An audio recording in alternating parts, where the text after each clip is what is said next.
सिद्धाणमृणमो आयरीयाणं णमो उवध्यायाणं णमो सौवसाहुणं नमः श्रीवर्धमानाय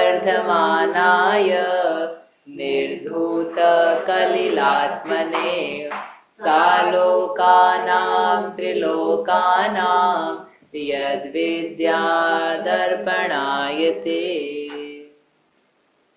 ये मांगलिक ग्रंथ श्री रत्नकरण शावकाचार्य, इसके रचयिता आचार्य भगवान श्री समंत भद्र स्वामी हैं। इसमें तृतीय अधिकार में सम्यक चारित्र का वर्णन करते हुए 5 अनुव्रतों को विस्तार से बताया और 5 अनुव्रत के बाद में उनके अतिचार और उनमें प्रसिद्ध व्रतों में प्रसिद्ध कौन हुए और उदाहरण स्वरूप एक एक पाप में जो लोगों ने पाप रूप कार्य किए उनके नाम बताए और बता करके फल क्या निकला। पापों के फल से वे सभी लोग स्वर्ग गति को प्राप्त हुए हैं, दुर्गति को प्राप्त हुए। दुर्गति यानी नरक गति, तिरंच गति, उसमें भी 1 इंद्रिय 2 इंद्रिय, असंगी, गाय बैल बछड़ा, इस टाइप के अनेक प्रकार के दुखों को उठाया। लोगों को लगता है पाप करेंगे फल नहीं भोगना पड़ेगा, बोले दूसरों से पैसे ले लिए और चुकाए नहीं, बोले चुकाए नहीं तो क्या फर्क पड़ता है, जिससे लिए थे वो भी चला गया और अपन भी चले जाएंगे। कि भाई तूने पैसे लिए थे उधार तो एक एक भाव में अलग अलग प्रकार से चुकाना पड़ेगा। कैसे चुकाना पड़ेगा? एक एक भाव में वो सारा का सारा धन चुकाना पड़ेगा। कैसे चुकाएगा? गाय बन गया एक आदमी, मरने के बाद गाय बन करके क्या हो रहा है, उसका दूध निकल रहा है, तो वो दूध की कीमत उसको मिलती कि नहीं? गाय को दूध की कीमत गाय को काय की मिलेगी? गाय को तो वो छोड़ देते हैं कि जाओ घूमो, जो मिल जाओ खा लेना और जब पेट भरा जाए तो वापस आ जाना और हम तुम्हारा दूध निकाल के बेच देंगे। तो वो दूध की जो कीमत है वो कौन प्राप्त करता है? वो कोई तीसरा व्यक्ति प्राप्त करता है। ये अपन देते तो है 50 रुपए लीटर, 40 रुपए लीटर, तो कौन जाके गाय को देते हैं? अपन तो किसको देते हैं? ग्वाले को देते हैं, दूध वाले को। ये तो फिर भी ठीक है कि उसको फिर भी चारा मिल जाता है। अपन लौकी, टमाटर, ककड़ी, फल, सब्जी, मेवे ये सब लाते हैं, तो ये सब क्या है? ये सब पहले जीव थे, इनमें जीव पाया जा रहा था। लौकी, ककड़ी और सेव, अनार, ये सब क्या चीज हैं? ये वनस्पतियां हैं। और वनस्पतियां हैं यानी पेड़ों पे लग रही थी, तो ये पेड़ का एक हिस्सा थी, तो उस हिस्से को अपन ने ले लिया, तो उस वनस्पति से कुछ लिया, उसको क्या दिया? कुछ नहीं दिया। कई चीज तो ऐसी उग जाती है, उनको ऐसी ले लेते हैं। अर्थात व्यक्ति सोचता है कि मैंने पाप किया है, उस पाप के कारण से मुझे कुछ फल नहीं मिलेगा, किसी का कर्जा लिया है उसको चुकाना नहीं पड़ेगा। कह रहे कि संसार की इतनी अवस्थाओं को देख करके भी समझ में नहीं आ रहा है कि जो लिया है उसको चुकाना पड़ेगा, और जितना लिया है और देने का भाव नहीं है तो उससे अधिक ही चुकाना पड़ेगा, क्योंकि दंड अधिक ही मिलता है। दंड व्यवस्था में प्रावधान रहता है कि आपने जितनी गलती की है तो उतने ही दंड नहीं है, उससे अधिक दंड मिलेगा। आप एक दिन स्कूल नहीं जाओ तो क्या होगा? दंड मिलेगा क्या? क्या दंड मिलेगा? एक दिन जितना ही मिलेगा कि ज्यादा मिलेगा? कि जो मार है ना, मार अब आजकल तो मार नहीं पड़ती है, नहीं तो इतनी मार पड़ जाए कि वो सब एक दिन का जितना मस्ती थी ना, जिसके कारण से अपन गए नहीं थे, वो सब बराबर हो जाए काम इतना ज्यादा मिल जाए जितना अपन एक दिन में निकाल नहीं पाए उससे ज्यादा मिल जाए। एक दिन ऑफिस ना जाए तो उसके कारण से जो नुकसान हो वो ज्यादा बन जाए। तो ये दंड में होता ही ऐसा है। और यहाँ तो कर्म का विधान है। हमने भोगा 5 मिनट के लिए, एक भाव में पाप किए 100 साल के लिए, और बदले में दुख कितने साल के लिए मिला? हजारों लाखों साल तक। पहले आपको बताया था इसी में कि देवगति की प्राप्ति होती है 100 साल तक, यानी बचे हुए जितने वर्ष हैं उतने काल तक ही यदि अपन 5 पापों का त्याग करें तो उसके बदले में नियम से अगले भाव में देवगति की प्राप्ति हो जाती है, जो असंख्यात वर्षों तक चलती है। अब उसका उल्टा लगाओ कि पापों का त्याग ना किया जाए और पापों में ही प्रवृत्त हुआ जाए, निरंतर पाप बुद्धि में ही जीवन चला जाए, तो क्या होगा? उसकी एवज में मिलेगी नरक गति और तिर्यंच गति। कितनी देर के लिए मिलेगी? तो वो असंख्यात वर्षों के लिए मिलेगी। असंख्यात यानी अपनी कल्पना से बाहर के वर्ष, 1000 लाख करोड़ 10 करोड़ खरब खरब शंख नील पद्म, ये सब कोई मायने नहीं रखते उसके आगे। इतना लंबा काल, बोले इतने तो मैंने पाप ही नहीं किए कि जितने किए थे उन्हीं का ये फल है। जितना ज्यादा करता तो उससे तो और ज्यादा आ जाते। कहने से ये अर्थ निकला कि ये पाप 5 पापों का स्वरूप समझ करके और व्रतों का स्वरूप समझ करके हम पापों से विरक्त हो जाएं तो हमको लगेगा हमने समझा, नहीं तो कुछ भी समझ में नहीं आया। अब इतने ही व्रत हैं कि कुछ और भी है कि किस अणुव्रतों को नहीं धारण कर पाए या अणुव्रतों के अलावा कुछ और भी धारण करना पड़ेगा। तो कहते हैं कि 3 चीजें और हैं जिनको श्रावक को धारण करना आवश्यक है। यद्यपि उनका समावेश इन्हीं 5 अणुव्रतों में हो जाता है, तथापि उसको और विशेष रूप से हाईलाइट करने के लिए इन 3 बातों को और कहते हैं। श्लोक नंबर है 20। इसमें 3 बातों का त्याग अष्टमूल गुण के अंतर्गत कह रहे हैं। मद्यमांस मधु त्यागै सहाणुव्रत पंचकम अष्टौ मूल गुणानार्हुः ग्रहीणाम श्रमणोत्तमः। श्रमणोत्तमः, जो श्रमणों में, श्रमण किसे कहते हैं? नहीं, श्रमण कहते हैं जो श्रम करते हैं। किसका श्रम? मतलब हमाल को? नहीं, वो नहीं। श्रमण यानी जो निरंतर श्रम करते हैं, अपने आत्म स्वभाव को प्राप्त करने का, आत्मा में लीन रहने का, शुद्धोपयोग की उपलब्धि का जो निरंतर श्रम करते हैं, उनको बोलते हैं श्रमण। अर्थात कौन? मुनिराज। मुनिराज का पर्यायवाची है श्रमण। आपने कभी शायद शब्द पढ़ा हो, श्रमण संस्कृति। हमारे यहाँ श्रमण संस्कृति है। श्रमण संस्कृति यानी मुनिराजों की, निर्ग्रंथ मुनिराजों की परंपरा रूप जो संस्कार वगैरह चल रहे हैं, उनके द्वारा दिया हुआ जो कुछ है उसी की संस्कृति चलती है। श्रमण संस्थान, शोध संस्थान इत्यादि शब्द आता है अलग अलग जगह। मुनिराज को ही क्या कहते हैं? श्रमण कहते हैं, क्योंकि वे निरंतर आत्म स्वभाव की प्राप्ति का श्रम उद्योग करते हैं, मेहनत करते हैं उसके। अपन काय का श्रम करते हैं? अपन पाप का श्रम करते हैं। पाप को करने के लिए भी श्रम करना पड़ता है, लेकिन फिर हम श्रमण नहीं कहलाते, हम तो फिर कुछ और ही कहलाते हैं, गृहस्थ। तो वो जो श्रमण है उनमें भी जो उत्तम है, उनमें भी जो श्रेष्ठ है, यानी मुनिराजों में भी जो श्रेष्ठ है, ऐसे तीर्थंकर परमात्मा अथवा गणधर परमेष्ठी, वे आहु कहते हैं। क्या कहते हैं? ग्रहीणाम, जो ग्रही यानी गृहस्थ जीव हैं, उनके लिए अष्टौ मूल गुणा, 8 मूल गुणों को कहा गया है कि श्रावक के लिए 8 मूल गुण धारण करना चाहिए। कौन से 8 मूल गुण है? तो कह रहे हैं मद्य मांस मधु त्याग ही, मद्य का, मांस का, मधु का त्याग, सह इन त्याग के साथ में अणुव्रत पंचकम, 5 अणुव्रत, ये हो गए हमारे लिए अष्ट मूल गुण।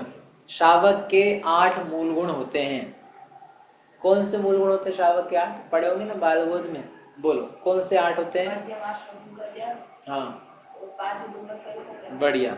5 उदंबर फलों का त्याग, बड़, पीपल, उमर, कठुमर, पाकर, ये ऐसे वृक्ष के फल हैं जिनमें त्रस जीव पाए जाते हैं, तो उनको कहा 5 उदंबर फल। और मध्य मास मधु, इनको कहा 3 मकार। 3 मकार मतलब जो म से चालू होते हैं। इन 5 और 3 8 का त्याग करना, उसको कहते हैं श्रावक के अष्ट मूल गुण। ये अन्यत्र कहा गया है। अब दूसरा अष्ट मूल गुण पढ़ो, वो तो पढ़ ली। अब कह रहे सबसे पहले जब अष्ट मूल गुण कहे गए आगम में, तो उन्होंने कहा कि ये 8 मूल गुण होते हैं। 8 अष्ट यानी 8 मूल गुण किसे कहते हैं? बोलो बहन जी, मूल गुण किसे कहते हैं? मूल गुण किसे कहते हैं? जो मतलब उनका बेसिक कैरेक्टरिस्टिक्स, हाँ, जो उस पद के लिए बेसिक कैरेक्टरिस्टिक्स, विशेषताएं हैं, उसको कहेंगे उस पद की मूल गुण। जैसे व्यापारी का मूल गुण क्या है? व्यापारी का मूल गुण धन, व्यापार करना, पूंजी रखना, धन कमाना, ये उसकी मूल बात है। यदि वही नहीं हो तो व्यापारी हो, मतलब काय का व्यापारी हो? पूंजी कितनी लगाई? बोले पूंजी तो कुछ भी नहीं है। तो काय का व्यापारी फिर? धन कमाना, धन नहीं कमाना आपने, धन लुटाना है, तो काय का व्यापारी फिर? भाई व्यापारी है तो उसकी एक विशेषता, एक प्रोफाइल है, उसको इतनी चीजें तो होनी चाहिए। अब भले वो गेहूं का हो, चाहे अनाज का हो, चाहे दाल का हो, चाहे सब्जी का हो, चाहे सोने चांदी का हो, चाहे जिसका हो, लेकिन जो उसमें हो। ऐसे ही यहाँ पर है श्रावक। श्रावक के मूल गुण कि जिसके कारण से उसको श्रावक कहा जा सके, गृहस्थ कहा जा सके। तो कह रहे गृहस्थ कहलाने के लिए 8 मूल गुण होते हैं। मूल के गुण, वो मूल गुण, मूल यानी उसका जो बेस, जड़, जैसे कहते हैं वृक्ष की मूल क्या है, मूल जमीन के भीतर है। तो ऐसे ही श्रावक के मूल गुण यानी जो उसके मेन कैरेक्टरिस्टिक्स, प्रॉपर्टीज है, जिसके बिना उसको श्रावक गृहस्थ नहीं कहा जा सकता। या 8 है। कौन कौन सी 8 है? 5 तो है अनुरत और 3 है मकार का त्याग। यानी 5 ग्रहण करो और 3 बातें छोड़ो। क्या ग्रहण करो? 5 अनुरत, अहिंसाणुव्रत, सत्याणुव्रत, अचौर्याणुव्रत, ब्रह्मचर्याणुव्रत और परिग्रह परिमाण अनुव्रत, इनको ग्रहण करो। तो इनको ग्रहण करने के लिए पहले बता दिया कि ऐसे ग्रहण करना। तो ये तो आपने व्रत के लिए कहा था, और पंचम गुण स्थान होता है। तो ये जो व्रत है ना, सामान्य रूप से सभी को पहले ग्रहण करने लायक है, जिसमें कभी दोष भी लग सकता है, अतिचार भी लग सकता है।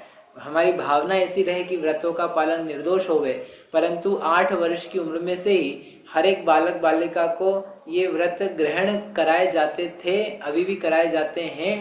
अब हमने नहीं करे हो तो अलग बात है ये, लेकिन कैसे व्रत है कि भाई त्रस्त जीवों की हिंसा का त्याग करना, चींटी, मक्खी, मच्छर, इनको जबरदस्ती नहीं मारना, संकल्प पूर्वक इनकी हिंसा नहीं करना। ऐसा अपन अपने बच्चों को तो साधारणतः सिखाते ही है ना। आपको सिखाया होगा ना मम्मी पापा ने कि ये चींटी चल रही है, इनको नहीं मारो, मक्खी मच्छर को नहीं मारो, चूहे के नहीं मारो, खटमल मार दवा नहीं डालो, मसल नहीं दो किसी को, कोई पदार्थ अपने भोजन आदि में कच्ची सामग्री में आ गए उनको साइड में कर दो, उनको ही ले धुआ करके मिक्स करके नहीं बना दो भोजन। यानी हमारे घर में, परिवारों में संस्कार ही ऐसे हैं कि ये त्रस्त जीव हैं, 2 इंद्रिय, 3 इंद्रिय, 4 इंद्रिय, पंचेंद्रिय, बड़े बड़े, इन जीवों की हिंसा हमारे द्वारा ना हो जाए। पानी छान करके प्रयोग करो, उसमें त्रस्त जीव होते हैं। इस प्रकार से ये व्रत हुआ एक। तो ये साधारणतया सभी को ग्रहण करना चाहिए। सत्य बोलो, व्यर्थ का झूठ नहीं बोलो, जिससे आपत्ति आ जाए, विपत्ति हो जाए, किसी का घात हो जाए, ऐसा नहीं करो। चोरी नहीं करो, पराई स्त्री, पराई पुरुष, उसको विकार की दृष्टि से, राग भरी दृष्टि से ना देखो। अपना विवाह जब होगा तब तक ब्रह्मचर्य व्रत का को स्वीकार करो, और परिग्रह है, परिग्रह की बहुत अधिक तृष्णा नहीं करो। इस प्रकार का एक सामान्य जो भाव है ना, वो 8 वर्ष की उम्र से ही बालक बालिका को दिलाया जाता है। और ये दिलाने के साथ में नियम दिलाया कि इसको समझ में नहीं आए कि मद्य का त्याग करो। मद्य यानी शराब, मांस भक्षण का त्याग, और मधु, मधु यानी शहद, इन 3 बातों को खाने का त्याग करो। कितने दिन के लिए? 10 लक्षण में त्याग करो। क्यों जी? अरे ऐसा थोड़ी ना, फिर 10 लक्षण के बाद अपन 10 लक्षण में करेंगे त्याग, और 10 लक्षण के बाद फिर से चालू। कह रहे कैसी बातें करते हुए, इतनी बेकार, गंदी, घिनौनी, हिंसा से भरी हुई आत्मा का हित करने वाली पदार्थ है कि जिनके बारे में सुनना भी श्रेष्ठ नहीं है। तो ये मद्य मांस मधु तो दूर से ही त्याज्य है। दूर से आदमी देखे और त्याग कर दे, मतलब दिख जाए तो रह नहीं पाए, इस प्रकार के इससे विरुद्ध भाव रहे कि तो हिंसक चीज है, ये हिंसा से उत्पन्न होती है। मद्य तो हिंसा से पैदा नहीं होता है। मद्य यानी क्या होता है? शराब, एल्कोहल।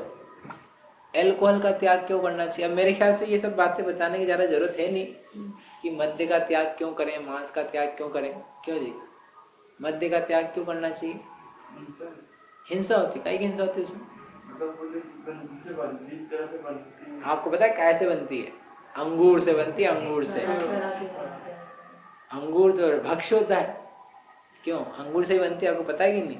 नहीं पता तो सुन लो। अंगूर से तो बनती है, लेकिन कोई ऐसे अंगूर से नहीं बनती, ताजे अंगूरों से निकाल के फ्रेश अंगूर की बनी हुई फ्रेश शराब। और फ्रेश शराब कहीं मिलती नहीं मार्केट में, सड़ा की मिलती है। जितनी पुरानी, वो कहते हैं ना, जितनी ज्यादा पुरानी उतनी ज्यादा उसमें गुण, गुण मतलब उतना ज्यादा नशा।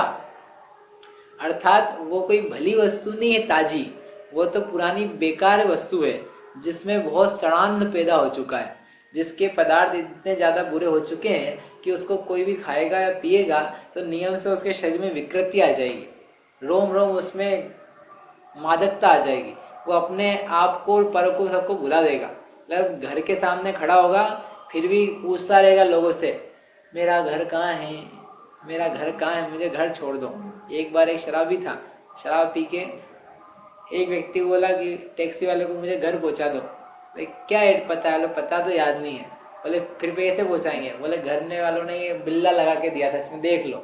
टैक्सी वाले ने कहा ठीक है 100 रुपये लगेंगे। बोले हाँ दे देंगे। है 100 रुपये? हाँ है। ठीक है बैठो। बैठा, वेट करके टैक्सी वाले ने रिक्शा घुमाया, ला करके खड़ा कर दिया। ना आ गया तुम्हारा घर? बोले इतनी जल्दी? हाँ आ गया घर, उतरो ये रहा घर, चले जाओ इसमें, लो 100 रुपये। 100 भी ले लिए। वो घर के सामने ही खड़ा था। हाँ, घर के सामने खड़ा होकर पूछ रहा था मेरा घर कहाँ है। चला गया अंदर, 100 रुपये चले गया। क्यों होता है ऐसा? समझ में नहीं आता।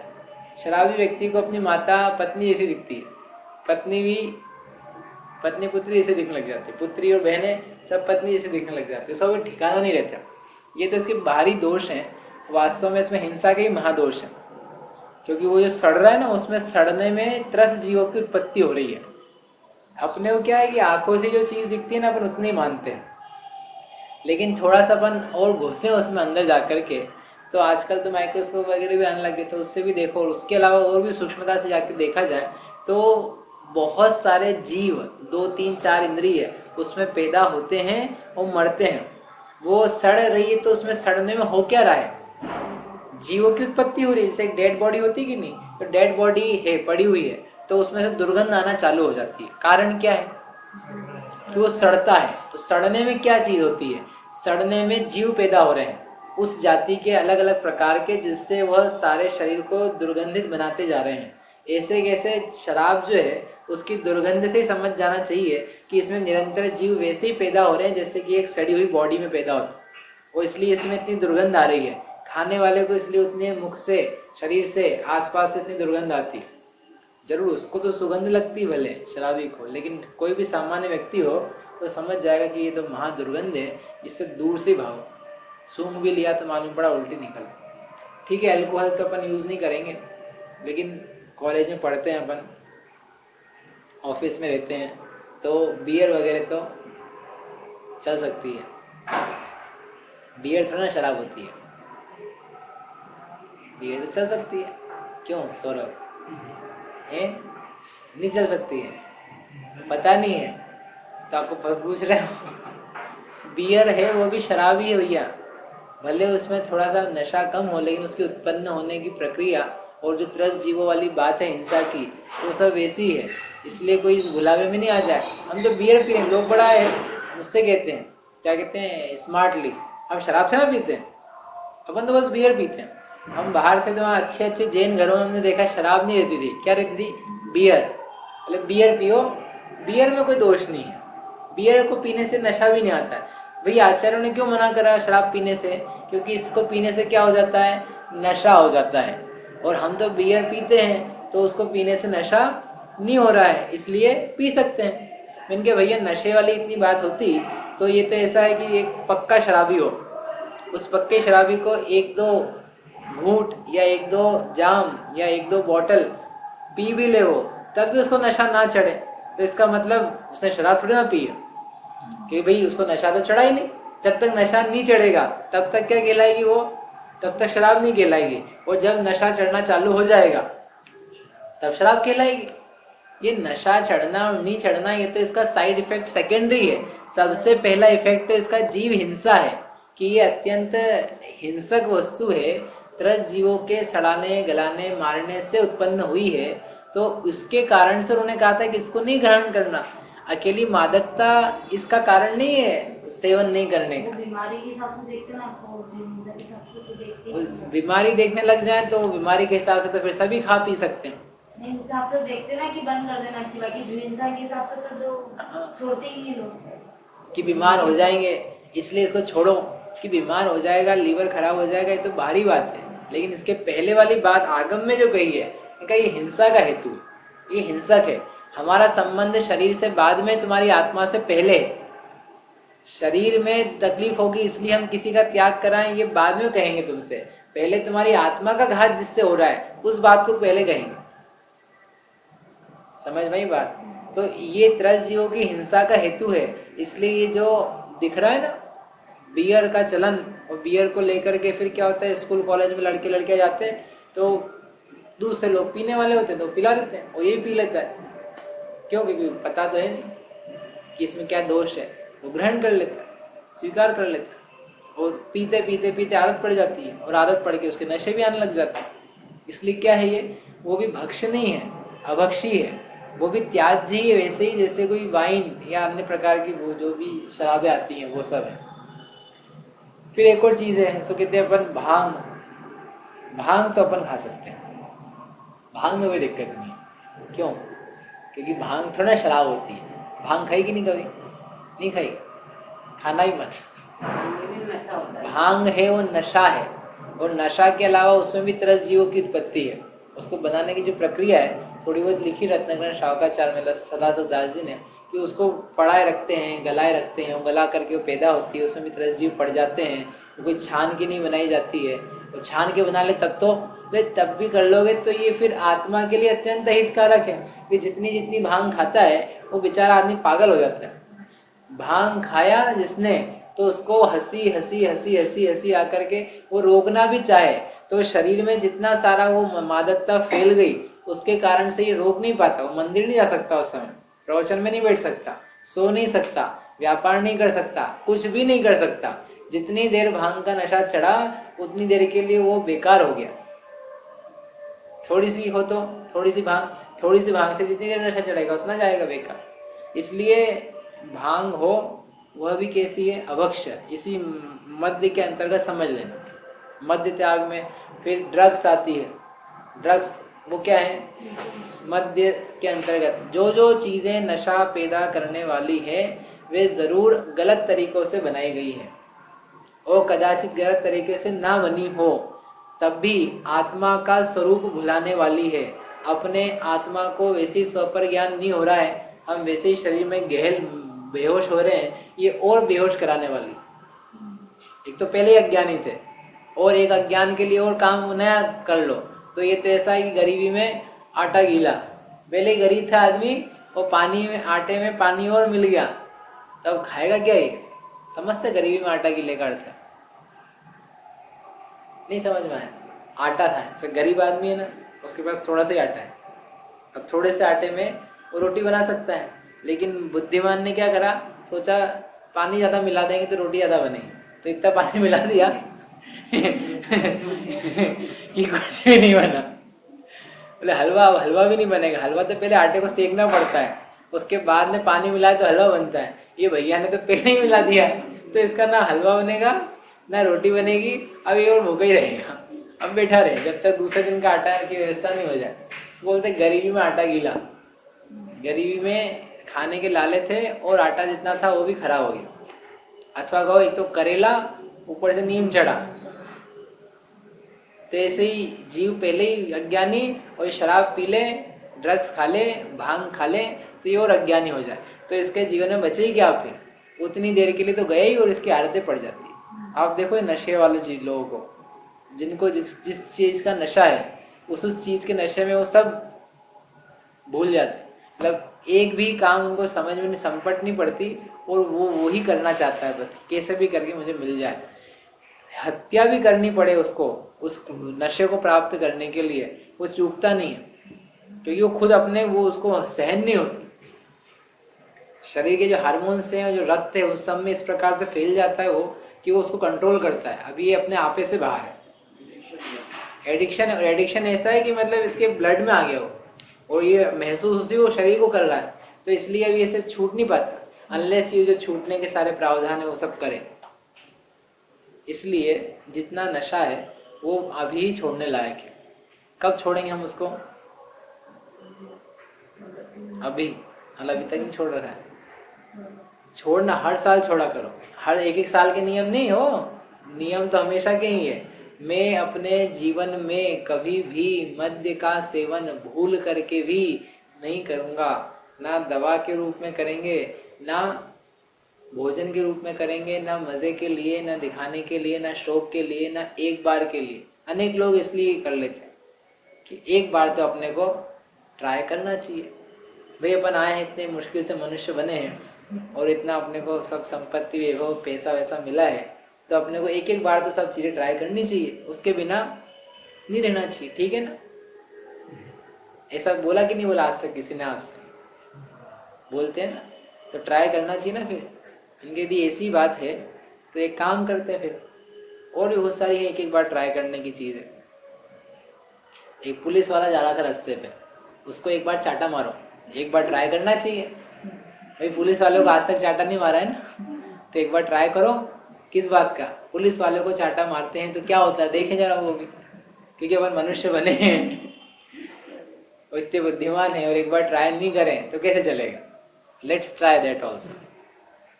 एक रास्ते चलते लड़की को दो चार लगा देना और फिर समझ में आएगा क्या होता है। एक बार ट्राई करना चाहिए। क्यों सौरभ, कभी लड़कियों के कपड़े पहने आपने? नहीं पहने? अरे ऐसा कैसे? एक बार तो ट्राई करनी चाहिए। लड़कियां जब लड़कों की ट्राई कर सकती है तो लड़के भी लड़कियों का ट्राई करें और देखें क्या होता है। क्यों?